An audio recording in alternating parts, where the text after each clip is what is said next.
بسم الله الرحمن الرحيم. halkan habeenkan waxaan isugu nimid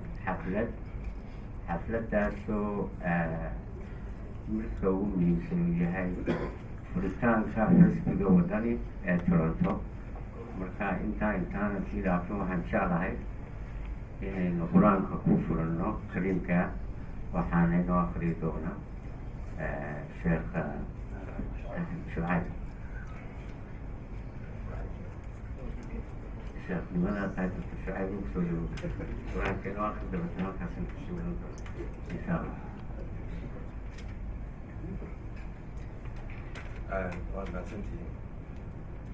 أعوذ بالله من الشيطان الرجيم. بسم الله الرحمن الرحيم. والتين والزيتون والطور سينين وهذا البلد الأمين لقد خلقنا الإنسان في أحسن تقويم ثم رددناه الأسفل السافلين إلا الذين آمنوا وعملوا الصالحات فلهم أجر غير ممنون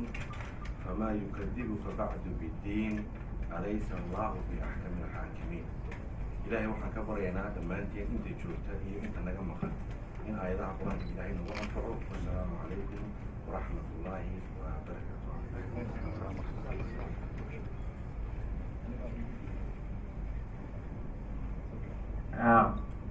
qur-aanka kariimka ilaahay haynugu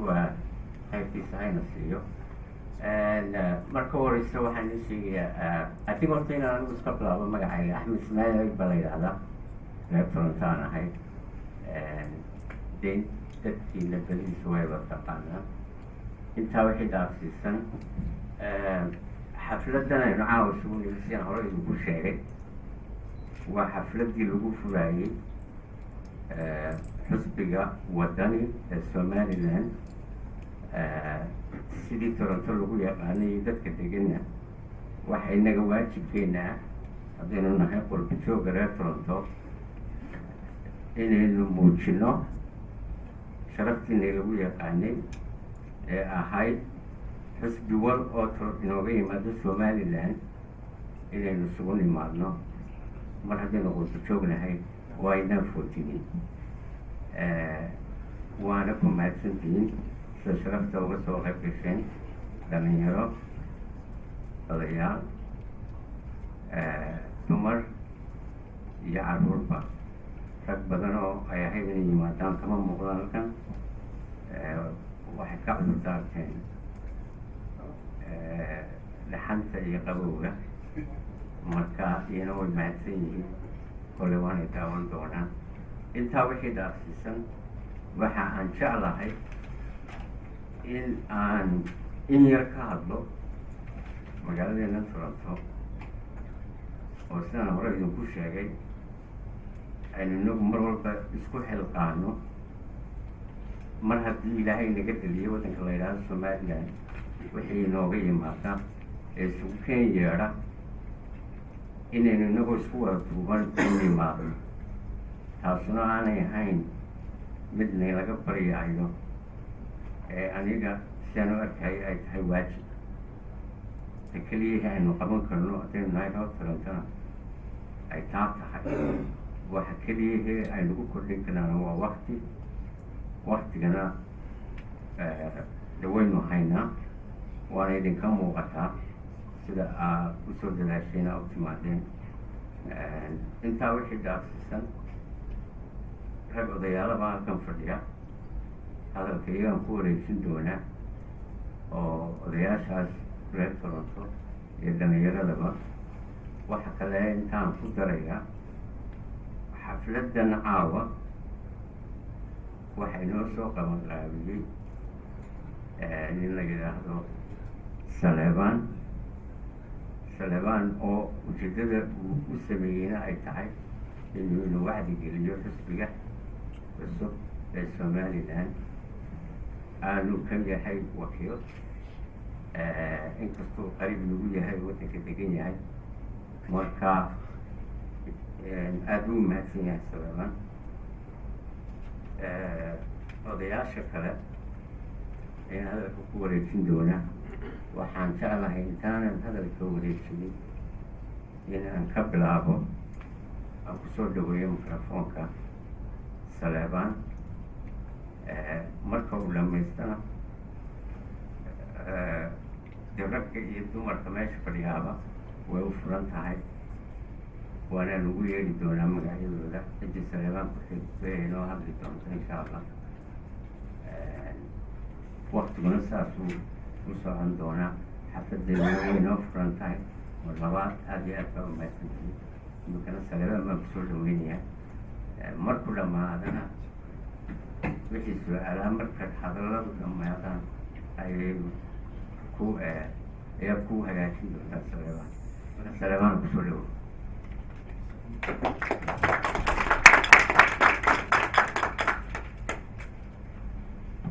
السلام عليكم ورحمة الله وبركاته. waxaan marka hore usoo mahadcelinayaa ereg oo ina hogaaminayay waxaan labaad mahadcelinaya dadka soo qeybaya sharafta leh aada iyo aad bay umahadsan tihiin sida aad uga soo qeyb qaadateen aad noo soo sharafteen idinkana saasoo kale insha allah idin soo sharfi doona markaad u baahataan masaacido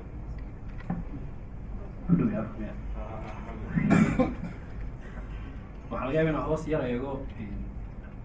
ibadkayga markaas si kala ha u qaadanina waayo qodobo yaroo halka ku jira u baahan in la akriyo oo aan ka imanayn maskaxdayda oo ka imanaya xagga xisbiga markaa taa la socda markii meelakan oo kale ay ugu dambeysay baan maanaya scarbo waxaan ahaa baan maanaya gurigoogeeda baan maanaya nasiib wanaag taa kolley ku dheeraan maayo laakiin maxaadee ka gaadho madaxweynaha imika waddanka qabsaday iyo xisbiga kulmiye oo bedelay shuruucdii adkeyd iyo monoboligii ka taagnaa waddanka furayna ururadii siyaasiyiinta ahaa ee waddanka maanta 15 ka mid oo cusub ay meesha kusoo biireen dad cusub oo fara badanna la siiyey janis ay kaga qayb qaadan karaan siyaasadda oo ay dhici karto inaad kamid tihiin niman kaloo badan ay kamid yihiin anugu waan kamid ahay taa aada iyo aad baan ugu mahadinaya dowladda cusub iyo madaxweynaha sinaayaba inkastoona ahaa weliba dadkii aan taageerin in ururada la furo mana kasoo horjeedsan laakiin oo dhexdhexaad baan ka ahaa laakiin mar walba waxay ahayd in faa'iida iyo khasaaro labadaba ay keenayso nasiib somaliland waxay nasiib ku leedahay waxay u keentay wanaag bay u keentay baashin waa furfurta markaa wuxudii aad igu ogeydeen anigu keligii maan digariwan 15 urur ay meesha ka dhismay waxay kasoo bilaabmeen un 3 xisbiya meesha jiray unbay ka yimaadeen marka wax cusub maaha laakiin waxaan caawa doonaya halkan inaan ku yar dheeraado on diyar taabto wadani ururka wadan la yidhaahdo dad badan baa waxay weydiiyaan halkeed ku beertay laakiin kuma beerin wadani waxaan kamid ahaa asaasiyaashoodii kulley markhaatiba foga baan marinaya qof halkan fadhiyo oo amina cabdijaam waxay ka ahayd markii aan struggle ku jirnay wax kalena wadani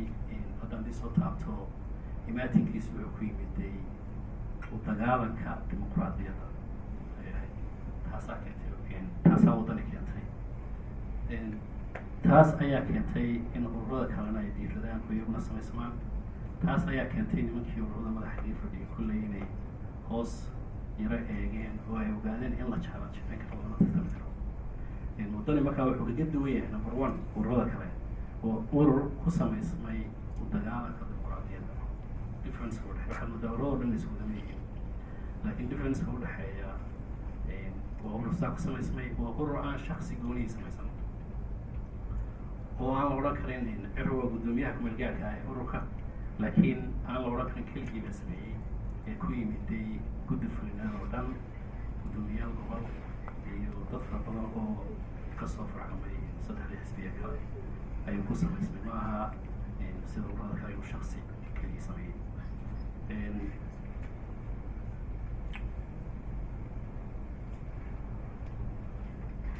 haddaba backgroundki anuu ku yaro noqonaya waxaad ogeydeen khilaafkii ka dhex dhacay xisbiga wicid markii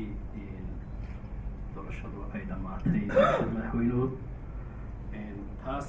kadib markii khilaafkaasi dhacay waxaa la go-aansaday in maxkamadda sharciga la iskula tago. nasiib darro ha noqoto ama nasiib wanaag ha noqoto si doonta ha loo qaato, laakiin maxkamaddii waxa ay dib usoo sheegtay in shirweynihii xisbigaasi dib loo qabto, dibna loo doorto hoggaan cusub. balse dadkii halkaa ku luumayay garabkii anagu aan ka midka ahaa waxa ay go-aansadeen in urur cusub ay furtaan iyagoo eegaya danta dalka iyo dadka oo aan doonayn muran inay geliyaan waddanka iyo qas. waxay go-aansadeen inay furaan ururka waddani.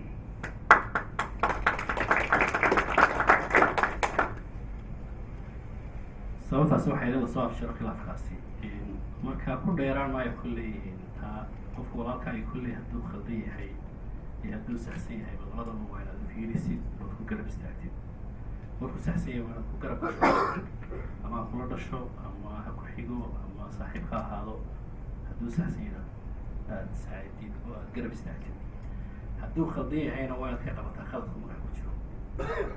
laakiin ayandurada waxa weeyaan dadkeena waxaad moodaa dad badan oo innaga naga midi qofka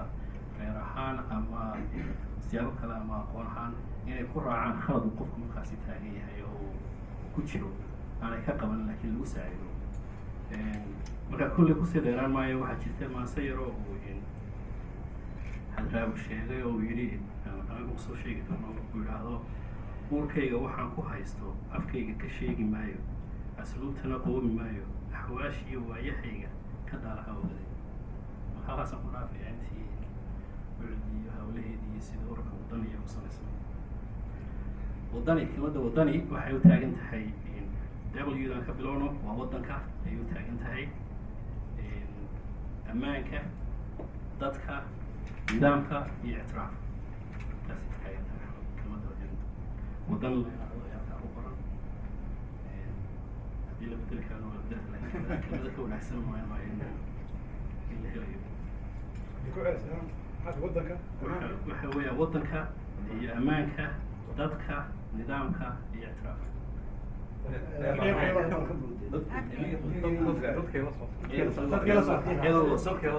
waddanka, dad, ammaanka, dadka,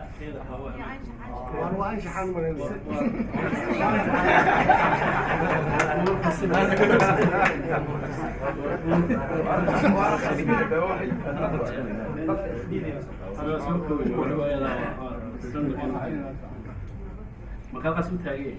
waddani waxa uu taagan yahay sugidda ammaanka qaranka. waxa uu taagan yahay hagidda hanka hiisiga muwaadinka Somaliland, gaar ahaan dhalinyarada, dumarka, dadka laga tirada. waddani wuxuu u taagan yahay ka rumaynta riyada muwaadinka Somaliland in aynu helno ictiraaf. waxa uu taagan yahay gaadhsiinta Somaliland horumar dhaqaale.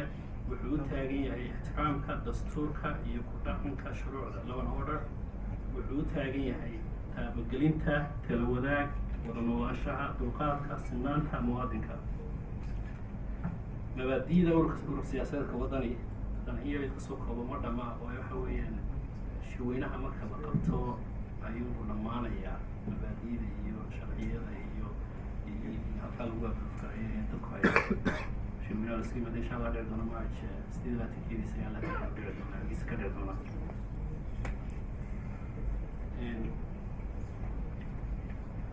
ururka waddani waxa uu horseed u yahay siyaasad xariir ah kana muuqdo bisayl hogaamineed. dadka waddani ku jira waa dad siyaasadda u bilowday aanay u bilow ahayn oo u bislaaday. waxaad garan kartaa gudoomiyahayaga iyo gudoomiyaashii kale allah yarxameen inaan halkan doonayo isagana aan uga ducayno aadan rawqaf oo isaguna ahaa raggii halkaasi ururka asaaskiisa ku lahaa qayb libaax ilaahay u naxariisto isagana. waa niman siyaasadda u bisil wey. ururka waddani wuxuu kasoo horjeedaa siyaasad shacabka kasoo horjeedaa. ururka waddani wuxuu u taagan yahay siyaasadda ku salaysan wadajir, isku duubni, danta guud oo loo midoobo si loo horumariyo waddanka Somaliland. siyaasadda ururka waddani waxaa sal u ah wada shaqaynta, dhexmarka, dhammaan inta ku fogan siyaasadda Somaliland oo laga gudbo siyaasadda ku dhisan muran iyo khilaaf. ururka waddani wuxuu ka shaqaynayaa sidii dhalinyarada Somaliland dumarka dadka laga tirada badan yahay talada waddanka ay uga qaybgeli lahaayeen. waxaan taageersanahay in hoos loo dhigo da-da lagu gelayo tartamada golayaasha deegaanka iyo golayaasha kale ee waddanka ka jira golaha baarlamaanka oo kale, inuu qofku da-diisu ay halkii dhowr iyo soddon laga eegayo hoos loo dhigo dhalinyarada chance la siiyo. siyaasadda waddani waxay mudnaan siinaysaa daris wanaag, dowladaha jaarka, wada shaqayn ay ugu mudan yihiin dhaqaalaha iyo amniga. ururka waddani iyo baahiyaha Somaliland. ururka waddani waxa uu aaminsan in Somaliland baahiyaheedu ugu weyn yihiin aqoonsiga caalamiga oo aada looga shaqayn doono. haddii ilahay la qabtana filayna imikana sida aynu arkayno inay soo dhadhowdahay oo shirkii ugu dambeeyay Puntland ka gaadhay dowladdeena si wanaagsan ay uga qayb qaadataa geesinimada. si Somaliland u hesho aqoonsi caalami waxay u baahan tahay aqoon iyo waayo aragnimo diblomaasiyeed iyo xiriir caalami ah. ururka waddani iyo hoggaankiisu waxa uu haystaa khibradiisii, aqoontiisii iyo waayo aragnimadiisii iyo xiriirkiiba uu hawshaasi ku geli lahaa. haddii aan ilaahay si dhaqsa aynu ugu keenin oo waxaan rajaynayaa in ilaahay si dhaqsa aqoonsi noogu keeno, laakiin haddii ayba inala yar fogaato insha allah waa ka shaqayn doonaa. midnimo dhexdeena ah iyo gacmaha oo la isqabsado si aynu u noqono qaran wada jira oo dan isku mid ah leh, kana gudubno isku fiirsiga hoose. sidoo kale si aynu ugu gaadhno midnimo dhexdeena iyo isku duubni waxaa loo baahan yahay hoggaan leh sifooyinka midnimo, dhexdhexaadnimo, isla markaana aan wadan xajiin siyaasadeed. taasna waxaa u taagan ururka waddani. ururka waddani wuxuu taagan yahay xorriyad, karaamada iyo qof inuu ilaaliyo magaranaysa, inuu tixgeliya oo ilaaliyo xorriyadda, karaamada iyo qofnimada waddaniga reer Somaliland.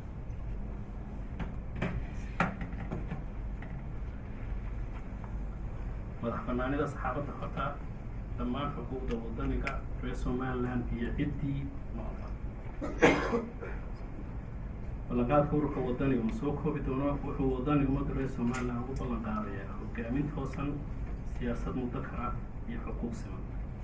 intaas waa inta ka akhriyay waxaa uniformka ahay waddani oo soo koobay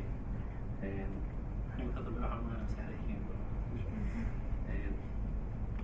waddani waa saan idin sheegay. kulley waxaan diyaar ahay wixii su'aal caawa halkan laga weydiin doono. waxaan u nimid inaan kulley aan recruit garayno membership oo aad kasoo qayb gashaan kana qayb qaadataan. ayna ujeedin halkan fadhiya kulliga waa aqaana badankiina maadaama qolka ku garanaynin. waxa aan jecelahay kulleyba inaad xisbiyo kale ka tirsantihiin, laakiin aydan dhidi lahayn 15 urur meesha socda inay saddexdaa xisbi la tartamayaan oo ay furan tahay laga qayb qaato oo la taageero. marka waxaa kulley la taageerinaya dadkii saddexdii xisbiyo hore ka tirsanaa oo gacmo furan kusoo dhaweeyo oo aan leenahay nagala soo qayb galaan. sidaad la socotaana waddani inuu yahay ururka ugu fadalada caada marka qofka shakiga jiro kulley waxaan u malaynayaa mediaha weyn aad buu la socdaa oo waad ka akhrisan kartaan. cudud baa isugu tagtay, maskax baa isugu tagtay, dad aqoon laba isugu tegay.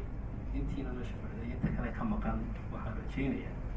inaad idikuna cududdiin iyo maskaxdiin iyo aqoontiina ugu soo biirtaan oon u baahannahay. xataa haddii aad ururo kale maskaxda ku haysaan waxaan jecelay kulleyba inaan influence ku yeesho aan idin ka soo jiito ayaan caawa halka ujeeda iyo dad xisbi kaleba ku jirto. aad iyo aad baan idinku soo dhaweynaynaa. waa urur u furan dadka oo dhan, waa urur aan la kala lahayn, waa urur aan sheegan karin, waa urur maanta dadka soo biirta aad kamid tahay asaasayaashii. kulligeenba waxaan nahay dad bilow baynu nahay, waa la kala yar horeeyo anugu dagaalka horumaanu ka qayb qaadan, laakiin waxaan idka horeeyey iyo waxaan ku dheeratona ma jirto. waxaa halkan aan kulley ku hayaa furmo haddii aad numberkaaga iyo informationkaaga aad noo dhaafto actually kula soo xiriiri doono, kula soo hadli doono, ama aad aniga ila soo hadli karta ama ciddii kale markaa shacabka ku dibin dooran doonaa waddani hogaamin doonta Canada ayaamaha soo socda. oo waxaan iska ilaalinahay in dadka farta lagu fiiqo oo la yidhaahdo hebel iyo hebel iyo hebel baa guddi ku ah. waxaan jeclay dadku inay chance u helaan inay foomka insha allah idin dhiibi doono ay ku qoran haddii ay xiseynayna guddida ka mid noqdaan iyo wixii ay waddankoodii iyo ururada iyo dadka ay u qaban karayaan in ay ka qayb qaataan oo ay halkaa ku buuxiyaan guddida dhisideeda ka qayb qaataan ururka dhisidiisa ka qayb qaataan waddankaaga dhisidiisa ka qayb qaadateed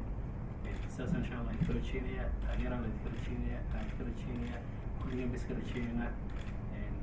gacmo furan baan idinka soo dhaweynaynaa waxaan jeclayaa nala qabataan dhinacyada nala qabataan wasalaamu calaykum waraxmatullah su-aalaha diyaar u noqon doonaa markay odayaashu hadlaan aad jeceshiin adduunkiisa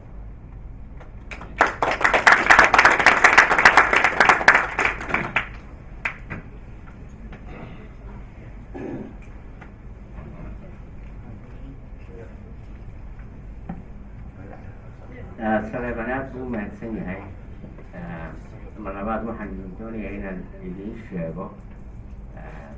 inaydinaan ilaabin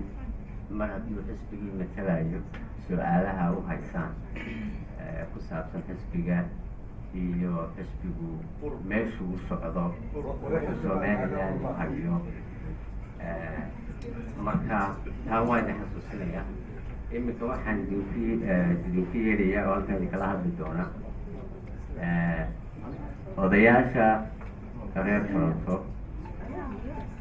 oday ka mid ah oo aan wada taqaanaa oo runtiina ixtiraam badan mudan aadna u muujiya mar walba inuu inagu guubaabiyo in aynu taageerno dadka somaliland inooga yimaada hadday siyaasiyiin yihiin iyo haddii ay noo wadaan siyaasad cusub iyo hadday odayaal nooga yimaadaanba marka waxaan kusoo dhaweynaya microfoonka ducaale maxamed xabse.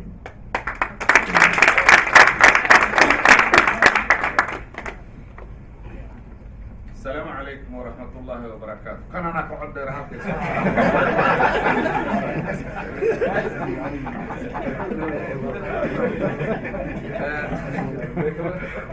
مركو هري وحرم النقية إب سبحانه وتعالى مرلبات كانوا وحرم هذا النقية ورشدينا كسوة قيب كشي شركة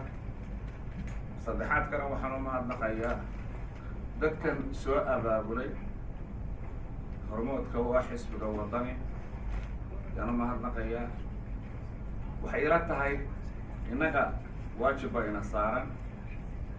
haddaynu nahay reer toronto ururadan tartamaya ee 13 ah waxay ila tahay 3 xisbiya hore iyagu waxaa la oran karaa waa xisbiyo kuwan imika weli xisbi ma gaarin ururaadkeen xisbi waa waxa u tartamaysaan wey innaga markaa waxayna ku habboon inaynu ururkii halka kan ismuujinaya ee bulshadaa doonaya inuu tartanka kaga guulaysto oo uu meel maro inaynu gacan siino hadhow ururka u gudba xisbi noqda halka dadku ku daba fiiriyana uu yeelayo ama imikaba isagay u taalla laakiin innaga kamarti ahaan ururkii xaflad qabsada waa soo dhaweynayna waxaanu odhanaynaa oo weliba waxa weeyaan garabkeena aan lahaan galo waxa la yidhi nin xoolihiisa bahal ku jiro ayan darane mooyaane or darane lama yidhaahdo waayo cid waliba ururiba maanta waxay u tafaxaydan tahay waxay u ordaysaa in ay horta xisbiga u gudubto markay xisbi u gudubtona waxay u ordaysaa in ay xisbigii talada dalka qaban lahaa ay noqdaan marka hawl idinkuma yara berigaa xisaabta loo tartamayay oo ay tartamayeen xisbigii SNL USP iyo NUF NUF baa ka mid ahaa anigu NUFT marka qoladan SNL USP SNL iyo USB waa kaya iska bahaysteen bari iyo galbeed intuba qolada RUF-ta waa laga badnaa laakiin mabaadida ay wateen ayaa waxa aad moodaa in ay ahayd mabaadi maslaxad u ah taariikhda baa dib loogu noqday somaliland iyo markaba iyagu ujeedadooda waxay ahaayeen NUF-ta war gobonimadaana aan qaadano caadifadan ina haysaynu koonfur ku soconnona ina ka daayay marka foodkii waa dhacay si kadsa ha u dhacee erayun baan uga socday markii foodkii dhacay ee dhammaaday yaa la yidhi 10 iyo February nin faydnaa oo foodkii laga helay fataxuma taasaa looga dareeyaa marka ururadanu way tartamayaan waa ordayaan haddii la ordee la tartamo cid un baa dheeraysa aan idin aan insha allahu tacaala waxaa idin idhaahno waddani waa jecel lahay inuu meel gaadho kii yimaadana waa or jecel lahay inuu meel gaadho laakiin waxaan waddani u leeyahay laba arrimood baa aniga ii gaara anigu xisbi baanahay xisbi ayaana laakiin waddani waxaan u leeyahay laba arrimood baan u jecelahay inuu uu guul gaadho labada arrimood kow guddoomiyaheedu waa nin reer berbera qabiil kale ma jiro waxaynu ku tartamaynaa oo aynu leenahay magaalooyin anigu reer berberaana bartuuga labaadna waxa weeye guddoomiyaheeda macallin baanu ahaa labada arrimood baan u jecelahay ragga soo baxaya tartaanka ku guulaysanaya inuu noqdo taas waxaan jeclaan lahaa waa mahadsan tihiin garabkiina alla ha galo way idin soo dhaweynaynaa waxaan se u gudbaya oo aan leeyahay reer Toronto laba mid aan iska dayno waxba yeena qabsano yeynaan isu iman caynkana bedel labada aan mid yaalo waxaan halkan imika ka maqlaya saaxiibka iyo raalliga iga horreeyay oo le mala dee dhaxan iyo waxbaa halka jira waxaad aad u jiri dhaconaysaa markay 10,000 oo qof dad gaadhaya intay isu yimaadeen oo roob wax ka qaadi kari waayey oo baraf wax ka qaadi kari waayey markaasaa midihii caalamku intay u yimaadeen oo midii caalamka oo shirka awgeed u yimi intay u yimaadeen baa waxay fajaceen dadkaasu qiiradooda iyo waxa ku jirta iyo wax siraana isu dhaqaajiran baan su'aalidin weydiiye dadka iyo dadka miyana Somaliland darwad ahayn waa maxay cudurkaynahayn aan iska gubinay ilaa haddii qofka cudur helo ama dhakhtarku u tagaa ama diin buu isa saara cudurkaynahayaan muxuu yahay qof oo maanta halkaa yimaada baynu halkaa ka weynoonana waqtigiisa soo waxayse ayaynu halkaa ka weyno 10 sano inuu magaaladan jooga 10 sanaba waa sidaa horta waa inta muddo isugu noqon lahaa war sideeba waxayna ka yihiin haddaan markaa waliba raado xumaani ma jirto wixii sinacibi ma jiro waa maxay habayacsanaantan iyo waxa kan iyo wax meesha ina saaray xaggay meesha ka socotaa okay mid kale aan ku soo waado aan dib ugu soo noqdo mid kale marxaladan inuu maraynaa ama ha noqoto ururada tartamaya dalku maanta wuxuu marayaa meel loo baahan yahay waad arkaysaan iyadoo cududeenu ay mid tahay oo caqligeenu mid yahay oo cuudkeenu mid yahay bay Somaliland socotay waxaan aad u soo qaadanayaa Faisal Cali Waraabe maanta yaa maanta la waraysto aan waraan waraysatay wuxuu yidhi markii madaxweynaha loo geeyay madaxweynayaasha iyo meel la fadhiisay qashikii laankana meel la geeyay cadawga Somaliland oo dhan oo hoos burburay buu yidhi mar baynu khatar gal taataadka hadda firana khatar mar baynu gal inkastoo welwelkeedu jiray oo aynu ka baqaynay waxaana aynu wadano inaynu ummadda ku meelano khatarta markaynu galay waxay ahaan lahayd shirka haddaynu maanta ka maqnaan lahayd kuwii hore ee shirarkaa jiri jiray waxaa la ban jiray ilaa meeshii ma joogtide waxaa la odhan jiray midnimadu waa muqadas noo qora hayo midnimadu waa muqadas Soomaaliya waa mid ha Soomaalida waa mid maanta maxaa dhacay waa markii koowaad ee la yidhi wax maqda sidaadaba Soomaaliya mid bay ka baqaysay in la yidhaahdo Somaliland baan ictiraafan anana mid baan ka baqaynay in la yidhaahdo midnimadu waa muqadas dalkana lama kala bayn karo Soomaaliyana waa mid ilaa way daashatay waa soo bixi jirtay maanta maxaa soo baxay mid ay ka wada naxeen cadow ka wada naxay oo maxay waa markii koowaad ee la yidhi Soomaaliya waa laba Somaliland iyo Soomaaliya labaduna beesha caalamku waxay dhiiri gelinaysaa inay mustaqbalka xiriirkoodu siduu noqon doono ay ka wada tashadaan macnaha waa baraan la dhigay baraanka la dhigay maxaa la dhigay kow in Soomaaliya sidaa lagu eegane wax laga qabto somaliland iyo soomaaliyana in la kala furdaamiyo waa wadda la maro heshiiya innaga teenna inoo ku xumi taxunda ka raabiyo xaaji yaasiin teenna inoo ku xumi markay timaado waxa weeyaan war dadkanu maxay doonayaan dadkanu waxay doonayaan ayakatalitooda ahaa foodan laga qaado maantana waynu ognay guul baynu ka soo horeynay shirka aan la tilmaami karin in yaro kaftana aan meel ku daro ilaa wuxuu wa iska soo wada baxbaxayeenoo soomaalida waxba uma kala qarsoona wafdigeenna meesha tegay iyagoo isku duuban ninka ingiriiska maanta waynoo heliy ilaah baa inoo heliyo si fiican oo caqiiba leh barnaamijka subaxii la dhigay ayaa wuxuu ahaa mid yaab leh oo walaweyntiina ka xanaantay oo maxay ahaa markii hore subaxii waxay sarkeen ninka u qaybsan arrimaha africa u qaybsan bay subaxii sarkeen caydi wuxuu yidhi markii abaarihii waxba anaan idinka tarin bal horta 40 malyan hadda sidaata oo abaaraha iyo waxa iskaga waxaya mar labada waa la soo socda wasiirkii arrimaha dibadda William Hague baa loo yimid isaguna 105 malyan baanu 3 sano baanu disiinana idinka dhigno oo toosa waa laga tegay barlamaankii baa la geeyey waa laga yimi prime ministerkii baa loo keenay waa barnaamij taxana ahaa oo aanu cid kale u samaynin kow habeenkii cashadii baa timi markii la casheeyey ee cashadii la yimi 3 baa loo kala sameeyay dadku meel loo kala casheynay meel madaxweynayaasha la geeyey meel prime ministerka iyo wasaaradaha iyo احتاجها لقيه مالا UN كاي جامعة العرب iyo قليل iyo قشن لان iyo ayaa lagay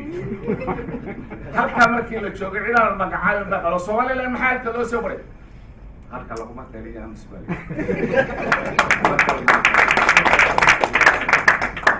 kala ay ka soo waaday kala waxa soo dhan waxa weeye waftigeeda imika ilaa 20 dawladood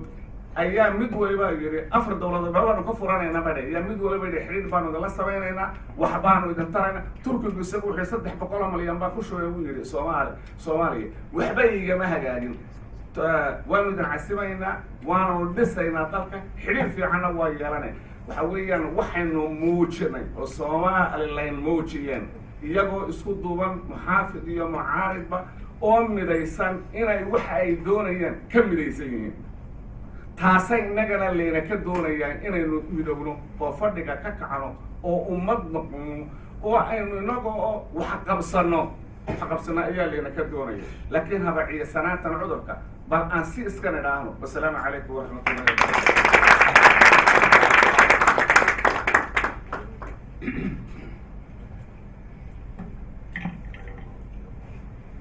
ducada uu ku mahadsan yahay talada iyo guubaabinta imikana mikrofoonka waxaa lagu yeeri doonaa Axmed Dawqajo oo isaguna iyada yeelan doona insha Allah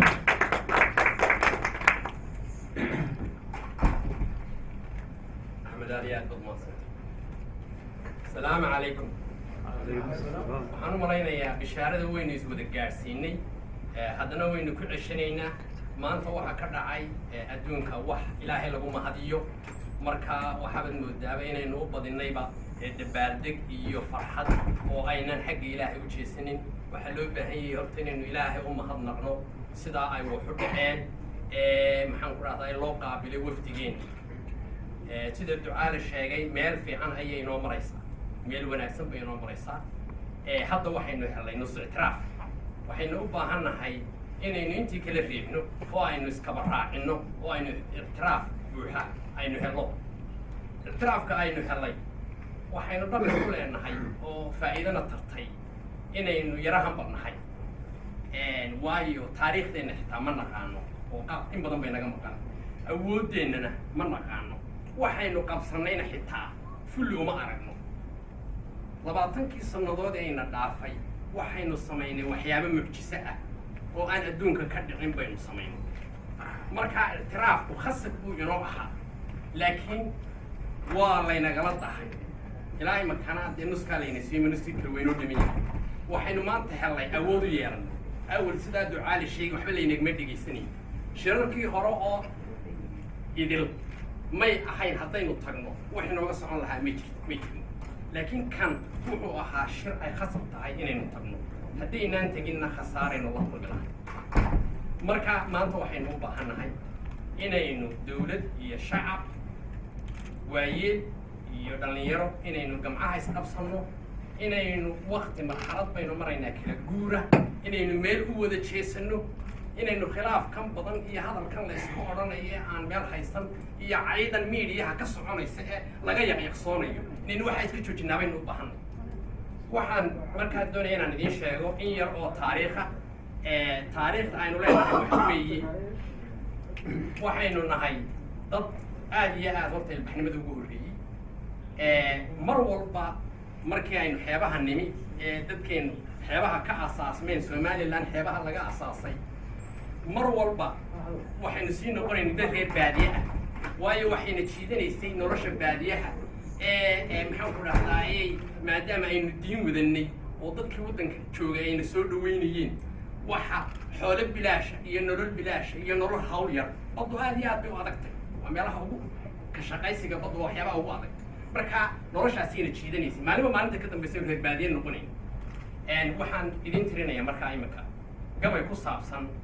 arrintaas oo taariikhdeena ka warramaya gabaygaasu waxa weeye somaliland oo la dacweeyeysa dowladda ingiriiska weli may dhammaanin wixii aynu ingiriis ku lahayn marka waa inaynu xaqeena ka doonnaa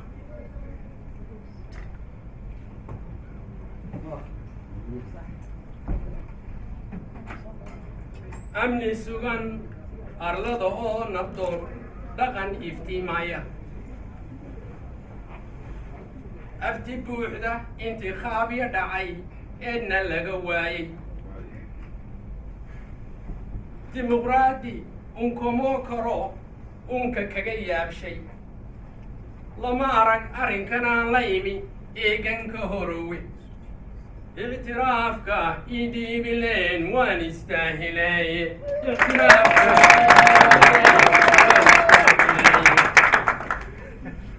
ingiriis abaal waa guda aayatiin badane ayaantaan xoroobee ka baxay ururka soomaali ictiraaf ayaan kugu lahaa alif iyo dheeraade aqoonsiga bani dhiibileen waan istaahilay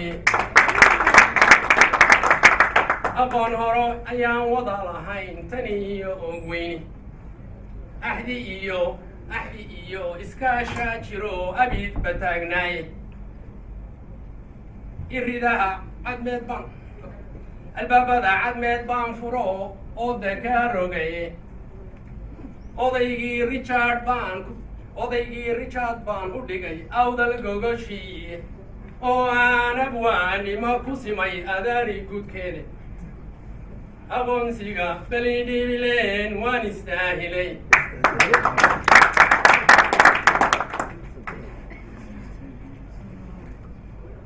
urubadu markay soo gashay harligan soo gaadhay anigaa ku doorto ku idhi waa abwaan sugan afrikada intaad joogtay iyo eeshiyada dhowba anigaa afkood wada aqiin aayad iyo diine umadaa qalaad maalintaad arrinka doonayso erey celinta afka aan rogrogo ilaa tilmaameedka ku ag joogay ooftood ogow aamin ku ag joogay ooftood hubbaan aaminka ahaay ilaalinta maraakiibta iyo aaladiyo saadka adeegaa libaaxaan ahaa aarka boodada ilamaa indiya hoose iyo gacanka ijaaba ingiriis wax badan baan badweyn aasay cadowgiisa ictiraafka ii dhiibileen waan istaahilay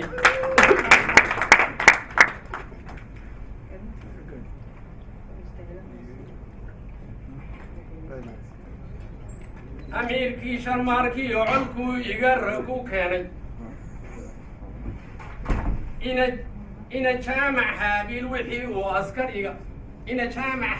wixii uu askari urura soo joojay uluuf iyo uluuf baa dhintoo aawadaa dhacay ictiraafka ii dhiibileen waan istaahilay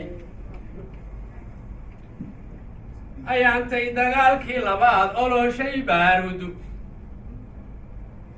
ililaha barmaad ii dishiyo aagashiinaha afkaygaan adeegsaday erey lama ilaawaane u barxaay ayaa yeedhayo iishay cadowgiiye ictiraafka ii diidilayn waan istaahilaye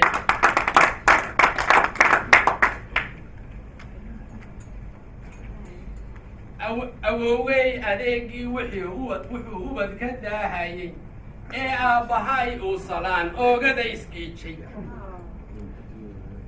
abidkayba maan filin inaa ilowdeene isku noqo adeero bale aaya talintayda ictiraafka ii dhiibileyn waan istaahilay ictiraafka ii dhiibileyn waan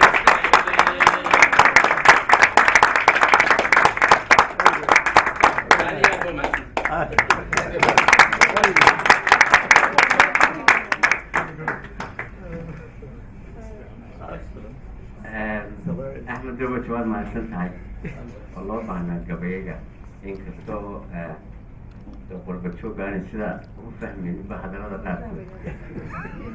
إما كانوا حان إذا في الدورة أو يرى الدورة مصطفى عبد وصلوا الفقوان والبنات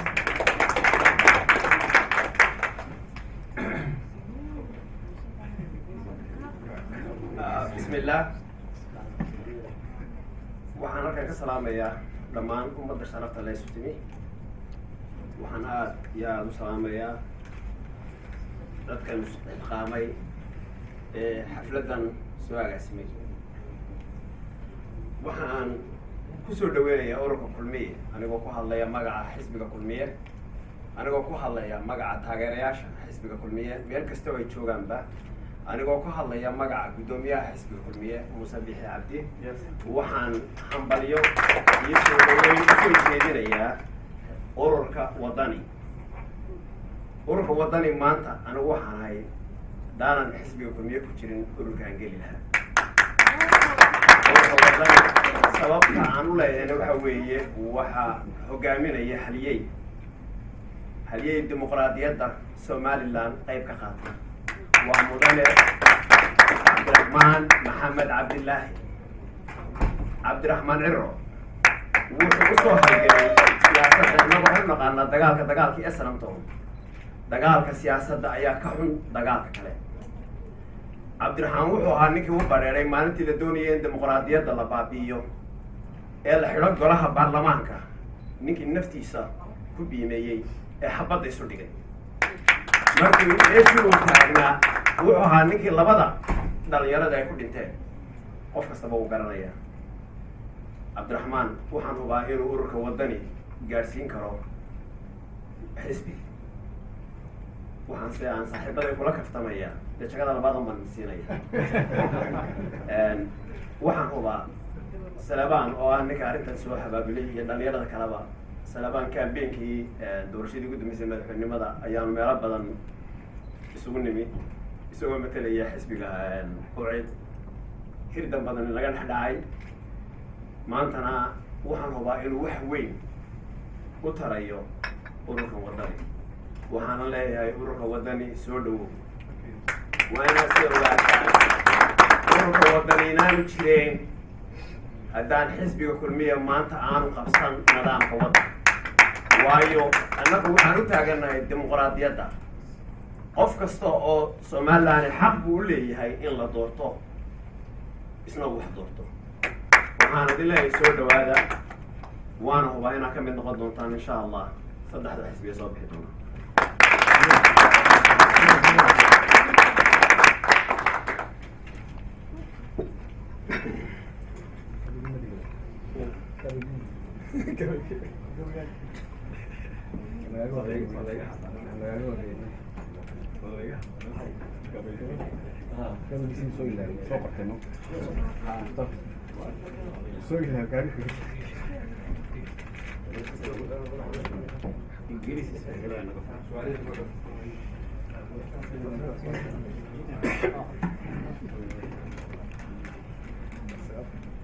مستفاد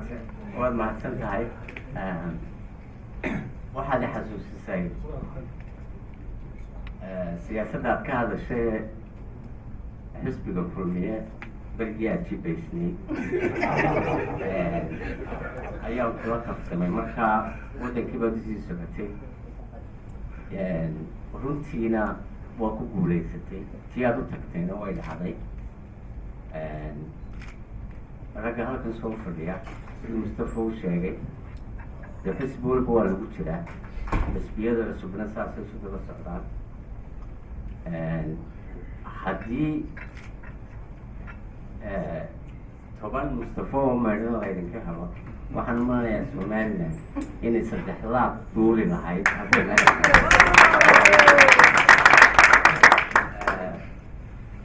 runtiina waa iga dhab waayo intaa kagamaan hadhin Mustafa markii uu soo noqday ayaan haddana iswaraysanay waan la kaftamay runtiina daacadnimay ka ahayd dimuqraadiyadda waddanka xisbigu waa magac intaana waynu ogeyn intaasoo qof waynu garanayna xisbiyada ka baxay oo ku soo biiray oo dhex wareegaya siyaasaddu saasay u socotaa laakiin qofka waddaniga ah qofku marku uu dadaalayo uu dadaalkiisu tahay shaqada inaad qabato dabeetana sida aad daacadda ah aada u qabato ay dhammaato faraha ka qaado qofka daacadda ah taasaa ka muuqata Mustafa markuu soo noqday waan la kaftamay waxaan ku odhi Mustafa xisbigii kulmiye guulaysay balaan eegi kaasuu ahaa inaad xasuusta mooyaane waa maxay baan balaan biigu madaxweynihii kursigii fuuli wuxuu igu yidhi taasu reerkayga uma taalo mar haddii madaxweynihii kursigii fuulay waa madaxweynihii Somaliland silaayana isagay balaan biigu u taalaa biigu runtiina anigu waan ku qancay jawaabta waayo Mustafa wuxuu muujiyey wuxuu u ordaayey inay qarannimo ahayd inuu madaxweynuhu u qalmo kursiga oo uu fuulo ayay mabdigiisu ahaa markii ay sii dhammaatayna madaxweyne Somaliland buu noqday dabta Mustafa uu ka faraxashay xisbigii kulmiye mimbar baanay buuri laakiin hawsha madaxweynaha ay u taalaa waana runtii jawaab culus weyn markaa rag badan oo Mustafa dadaalkiisa iyo halkaa uu ka galay siyaasadda iyo supportka intaa uu qabtay qaban karaa way idinku jiraan laakiin sidii uu Jacaala sheegay reer Toronto caajisnimo badan ayaa inagu jirtaa hadday noqoto dadka inoo yimaado saynu u support garayno hadday noqoto imaatinkeena iskaba daabo reer Somaliland inagu ma footino qurba joog baynu innaga dhexdeena waxaynu u baahannahay haddii aynu nahay reer Somaliland ka Toronto inaynu dadaal muujino inaynu sidan isu dhacno inaynaan marka u xusbi yimaadona inaan isu imanine aynu innaga dhexdeena maalinta xaflad la qabanayo la isugu yimaado cudurdaarka badan la iska joojiyo mid kalena Toronto ma ogedin laakiin waan idiin sheegayaa Toronto markaad u eegto magaalooyinka adduunka ee ay degan yihiin dadka Somaliland Toronto waxay kaga jirtaa number 1 Somaliland dadkeedu ishay ku soo hayaan waa magaalo magac dheer waa magaalooyinka ugu horreeyay reer Somaliland degaan wanimayow rag iyo dumarba dadkiina ilaahay u dhaliyay Somaliland ee Toronto degano aad iyo aad baa laydinku hanwan yahay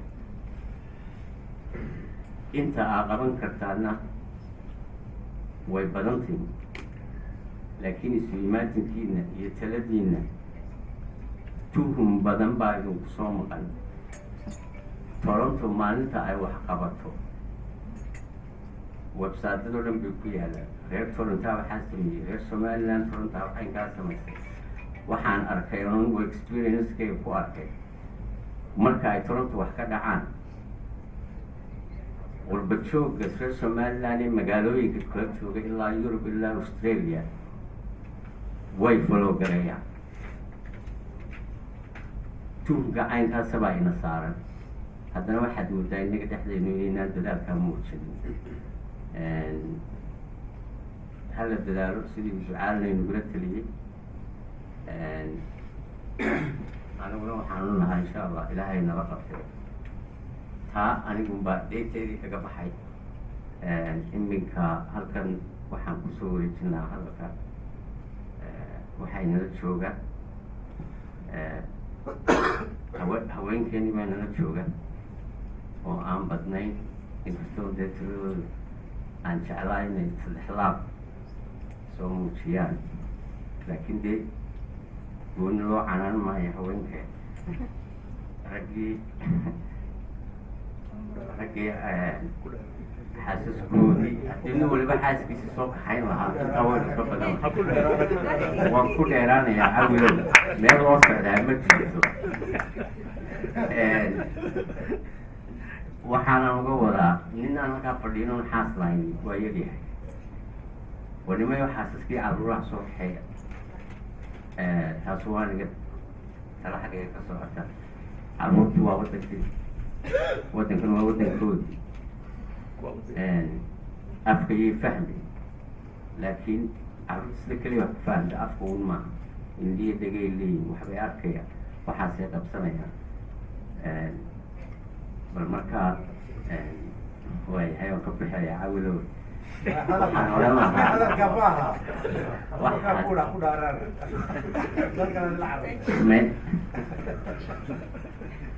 mee dumarka ma xanaanaya raggaan xanaananaya iminkana waxaan oran lahaa dumarka waxay nala joogtaa runtii oo aan magaceeda hayaa suhuur haddii ay inaad nagu soo kordhinayso aad bay umahadsan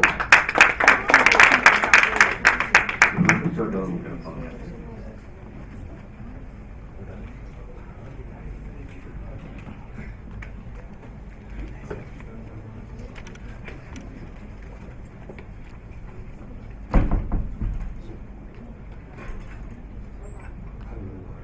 السلام عليكم.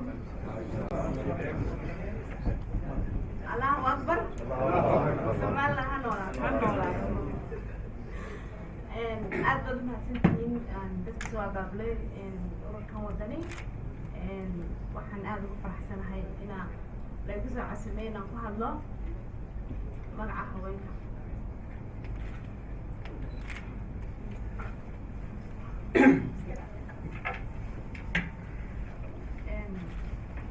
waxaad ogsantihiin hablaha iyo haweenka oo dhan inay yihiin lafdhabarka somaliland mar kastana waxaan jecelnahay inaan kasoo qayb galno waxqabashada waddanka waxaan jecelnahay inaan kasoo qayb galno siyaasadda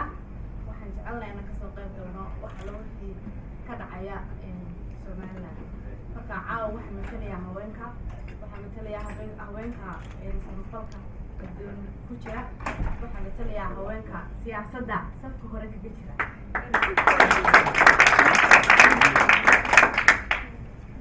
marka anigu waxa aan aad u taageersanahay ururkan wadani urur horena kumaan jirin waxaana lagu yaqaanay uun inaan maxay haday samafalka hadiyo goor meeshay doontaba kaga jiro ururkan wadani waxaan ku raacsanahay gabdhaha wuxuu ogol yahay inay noqdaan maxay haday baarlamaan ka qayb galaan guddiga fulinta galaan inay golaha deegaanka ka qayb galaan inay madaxweyne noqon karaan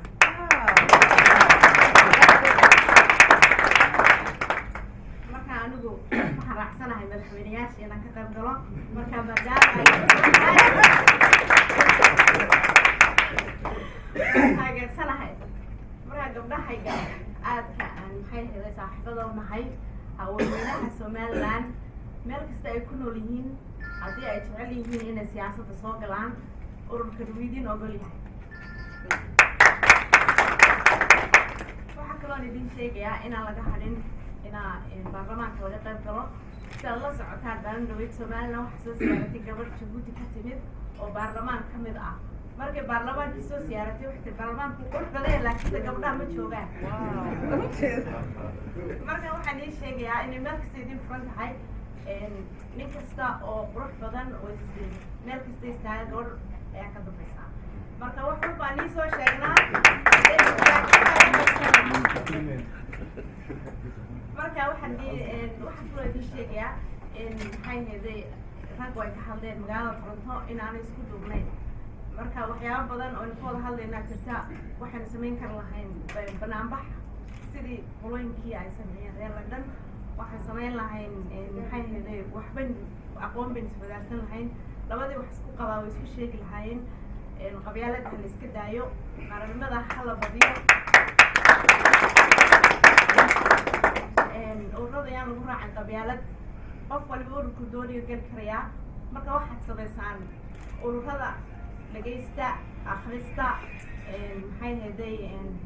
haddaad mowqifkiisa aad raacdaan markaa kusoo biira. laakiin saa odhan adeerkii baa iskale kaa waan gelayaa. waxaa laga yaabaa adeerkaa inaan meel kuwa hadhow waxba ku siin.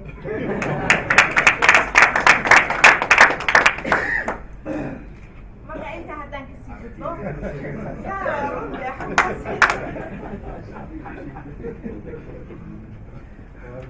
marka ururkan wax weeyaan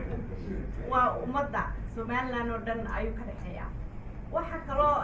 uu jira in qof kasta oo kartida madaxweynenimada la yimaada marka shirweynaha la qabto uu madaxweyne noqon karayo. gabdhahuna ay ka mid yihiin. markasta waxaan idinku gubaabinayaa ururada dadka sameynaya inay gabdhaha ku daraan hadday doonayaan inay cod helaan. waayo haweenka waxay 70% anaga qolkeeda siina. marka gabdhaha oo dhan waxaan leeyahay ururka waddan kusoo biira.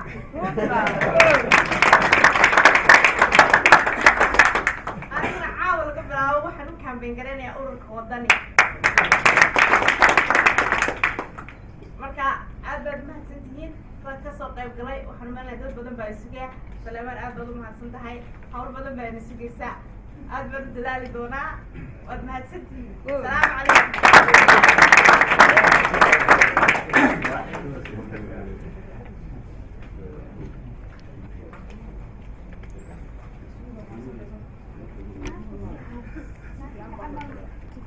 شكور عبدي أبي بوي ما شنتاي أزياد مثل واحد يقول لها سهول وحوية أنت يعني the project of hope. She's the manager of the project of hope. شقاوة نكسن نوعي كقواتها ودنك السوماليلاند. سهول iyo dumar badan buu iyadoo kalena waa loo keenay sidii u sheegtana marka aad u mahadsan tahay soo iminkana waxaan joojiyey doonaa odayaasha reer Toronto ka mid ah oo isaguna in yar halkan idinka oran doono aadan hanfi kusoo dhawow.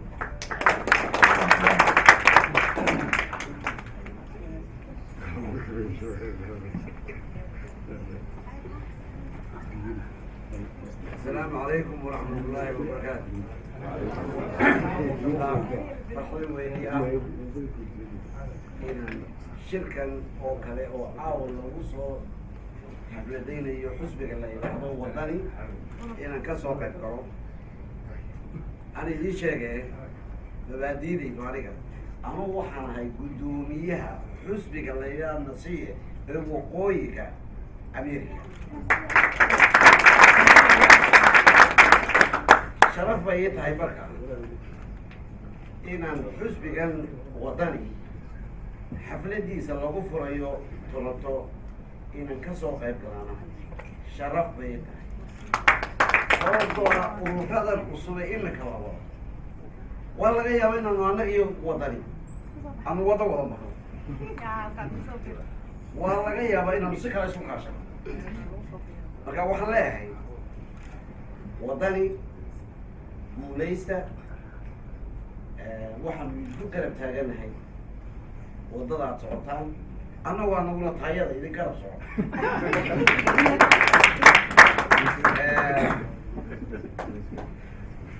waxaa loo baahan yahay meel kasta iyo goob kasta oo lagu hayo arrin Somaliland inuu dadku isaga oo xusbi kale ah xusbigu waa xusbigu wadani oo Somaliland laakiin arrin kasta oo lagu hayo Somaliland in la iskugu yimaado oo wixii afkaara iyo wixii arrina la isku weydaarsado la isla taageero ayay horta meesha ku fiican loolanka iyana kolka gudaha la iskugu noqdo dee waa xalaal wax waa la kala jiidanayaa haddii aad ra'yiga iga jiidan karto qofka iyo haddaan kaa jiito labaduba wax meel walba wada socdaan waxaan doonaynaa aan ku tartamana waxa weeye sidii hoggaanka waddanka aan uga qayb gelnaa laakiin berri kii hoggaanka helo un baan aniguna daba socda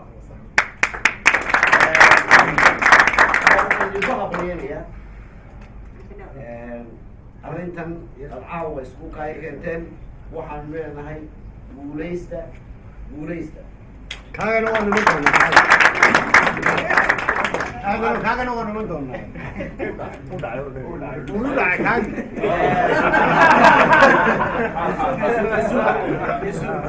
aga jawaaba taa faada aniga ururkay 22 December sanadkii hore ayaa waxaan ku qabtay balaasada inoo ah sumada ninkii doonayaana wuxuu geli karaa ururka rag badan oo halkii la joogaana way joogeen waxauna imika geli kartaan website YouTube-ka ururka Nasiye Toronto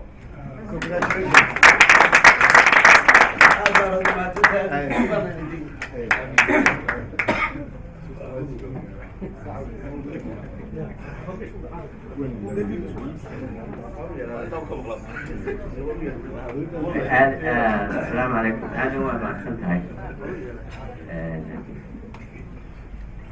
إمتى وحنا يجين كل حكسين لها ياسين يرون حسنا بسون ياسين يوم باكل لكن هم له وقت كانوا في الله ما هلا ياسين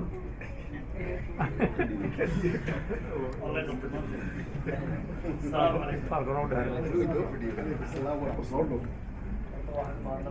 intii qabaqaabayaashii inoo soo kogeysan meeshan inay laabtaan isku kayadaan waan u horeeyo oad ku maadsan tahay anuu hadalka ku dheeraan maayo waxaan meesha isku nimid furitaankii xisbiga wadani waxaad ka kartaan horta magaciisa la ajibida wadani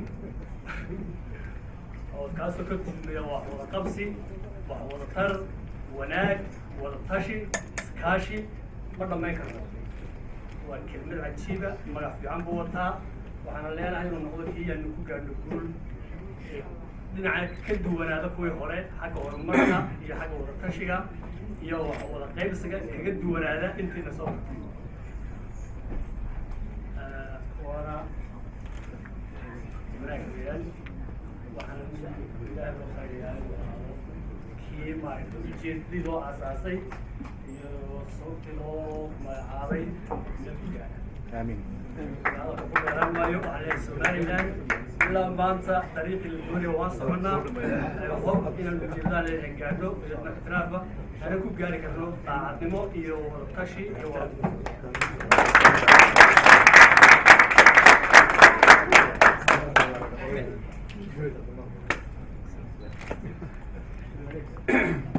ياسين ما تصدق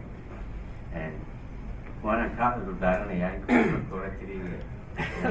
اللي اسكح حاجة تنبيه كسر الديار كروبي وبوسو زد الشيء وقت كذي بعدو من نص كتمركا علي إبراهيم بنو يديه يسكنا هي اللي نورد دونا إن شاء الله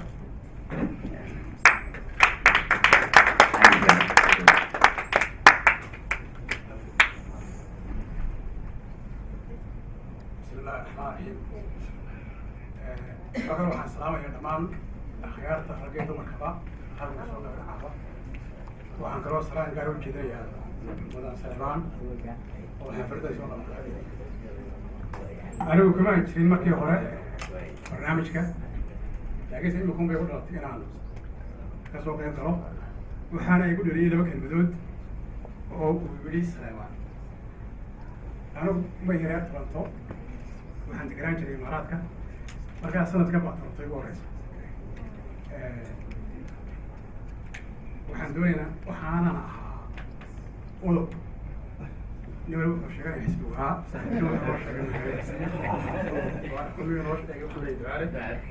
ana waxaan ahaa udub waxaan ahaa guddoomiyaha laanta udub ee Imaaraadka, laakiin saacada laga bilaabo waxaan ku soo biirayaa oo aan raacayaa inanteeda Suhuur. waxaan ka mid noqonayaa wadani. sababta ugu weyn ee aan taa u leeyahay waxa weeye udub waa ogtihiin anigu waxaan ka mid ahaa asaasayaashii hore ilaa 2000 markii la asaasay laamka la ah udubaan ka mid ahaa. doorashooyinkii ugu dambeeyey Hargeysaan joogay ilaa hawdka ayaan ka ololeynayo udubaan ololeynayo, laakiinse maanta halkuu taagan yahay runtii meel lasii jooga maaha, wuu kala jajabay. markaa waxay dabka baxayaan ayaa dee dabkaa lagu waso. markaa laga bilaabaan silabada oo garabkaagan ahay intaasaan usoo kaxaynaado oo silabaa inaga codsaday waxaan doonayaa Saciid xisbiga soo gashay. marka ragga intii ugu horeysa way ka cudurdaarteen, yaa ka hadlay siyaa ka hadlay Suhuur mooyaane idhahaa anaa caawa kusoo biiray oo beelaaday. markaa anigu waxaan tahay ka ajiibay runtii codsigiisii. talabaad Cabdiraxmaan Ciro oo animaan aqaano weeye 2003 xisbiga wuxuu intaan lagu dhawaaqin buu igu soo maray Imaaraadka siyaa oo markaas daba socdo aan meela tegin. waxaan Cabdiraxmaan oo maad iska daysid siyaasadda way markaa iga hayo Allah yarxamiya salaam gaari wasirinayo nimanka waa weyn oo ku xalaabaysaa iska daa wuxuu ma kula way tagayaan waa odayaal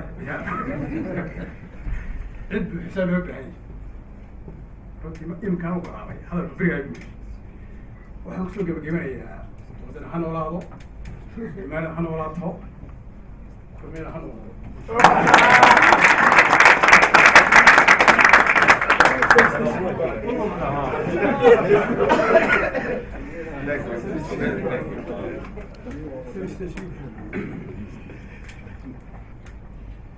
علي إبراهيم waad mahadsan tahay. mid kale aan ku daraya dee nin waloo hadlaaba fikradda soo kordhinaya, markaa taasna waxay keenaysaa mar walba waxba adigana kugu soo dhacaya. markaa waxaan ku darayaa siduu cali sheegay Suhuur qofkii horreeyey ee mikrafoon ka magacaaba inay tidhaahdo xisbiga maanta wixii ka dambeeya ayaa laygu ogyahay. calina wuxuu noqday qofkii labaad. taan doonaya inaan ku daro waxa weeyaan kii saddexaad iyo kii afraad iyo kii shanaad iyo kii lixaadba waa la sugayaa, waanay furan tahay. halkaana inanba gacanta ka taagtay maasha Allah, dee inan waa lagu dari doonaa. intaas waxa aan ku dari lahaa waktigu inagu soo socosaan sheegay. su-aalaha intaanan furin mid baan doonan lahaa, dee halkaa koofi iyo keeg baa yaala, break yar qaato koofiga iyo keega dabeetana su-aalaha ha loo soo noqdo. intaasaan kaga baxaya. hana ku raagin oo dibadda ha u bixin, wax baan ugu socday.